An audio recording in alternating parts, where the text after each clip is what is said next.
Hey everyone, this is Andrew with Investigator Advice at investigatoradvicehq.com. Today we're going to be talking about initial video for surveillance, but while we're in the car here, let's talk about the conditions of our car.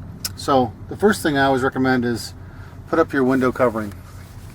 And the main reason I ask you to put up the window covering is not only does it keep your car dark, but it doesn't allow, by keeping the car dark, less people can see you within the vehicle. So the more light that comes in, the less effectiveness your tint has for your vehicle. The second main reason is because you might be videotaping out your back window, but there's someone walking by you looking in your car, and now they see you. This could cause a problem.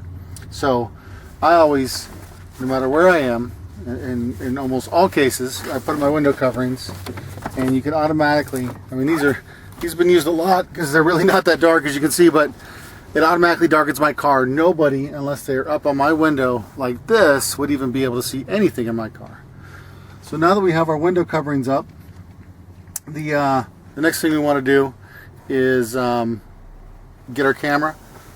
And the mode I suggest putting our camera in, have your camera on a monopod at the very least. And I'll explain why later, but have it on a monopod, and you want to have your settings in most cases on manual, and it'll show mountains, little rigid mountains on the manual setting. That's the most ideal. Now the reason I asked you to do that is because in most cases you're going to have cars and people walking past you, and if you have it in autofocus, the camera will try to focus on the thing closest to you, and you don't want to have that happen because it'll blur in and out. And if you work in an insurance case and a client sees that video later, they're going to be very annoyed by that always happening if you're in a busy location. You may be shooting across the street and cars are going by, and your video is focusing in and out, and it just looks very unprofessional. So keep it on manual in most cases. Unless you just have ideal settings and nothing's in your way, then yeah, put it on auto because it's going to look awesome video.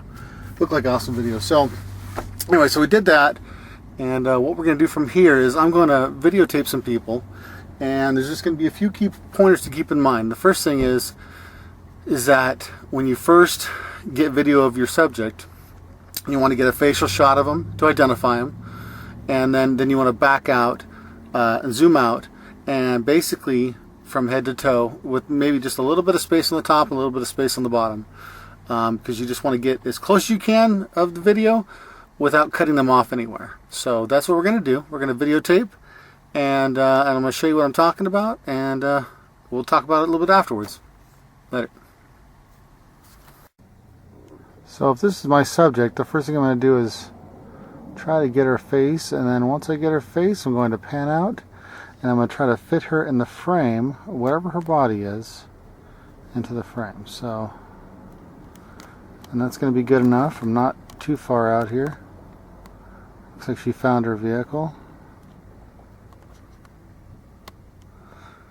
And what I like to do is I literally wait till they just start to leave, just so it can show that they're actually leaving from that place to another, in case something happens like I lose them. I just like to, I don't know, it's just like the way I like to do it personally. Wait till they actually depart. So I'm using a monopod for this, so it's pretty steady. And I still have a lot of flexibility. Also, what I like to do is I like to make sure I get the plate of the vehicle in the video, and then I'll pan back out, and boom, I'll stop. So I'm going to pause it here and get the next person to show you another one. Okay, we're going to go for this individual right here. We're going to get their face so we get a good picture, and then we back out.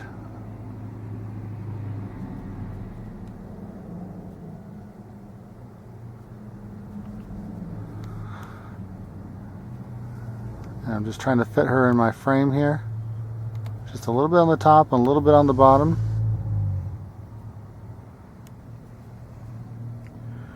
And again, so you only see the top of her, so I'm going to zoom into the top. Just to fit her in the frame.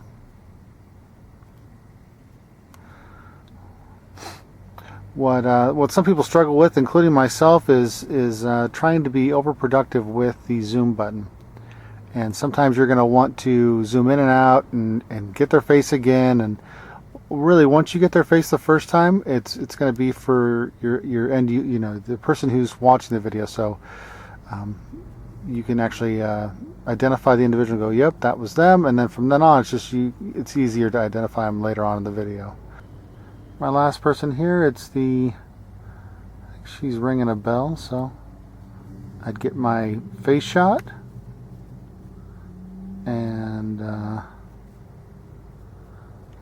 I just zoom out to fit her in the frame. When I say frame, that means the video screen that you're videotaping on.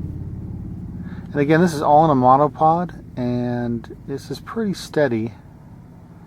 And the reason I like the monopod is because I can be steady wherever I go, whatever I'm doing. I don't have to prop it on a seat or anything like that. So that's basically it. I know it sounds really basic, but I just wanted to show you firsthand. You know, first you want to get the face and zoom out, and that's basically it. You know, and unless your client wants something in particular, most of the time I videotape the entire body. Even if they have an injury on one particular part, I document everything. And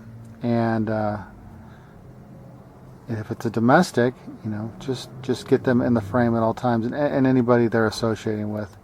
That would probably be very helpful to your client. So anyways, that's it.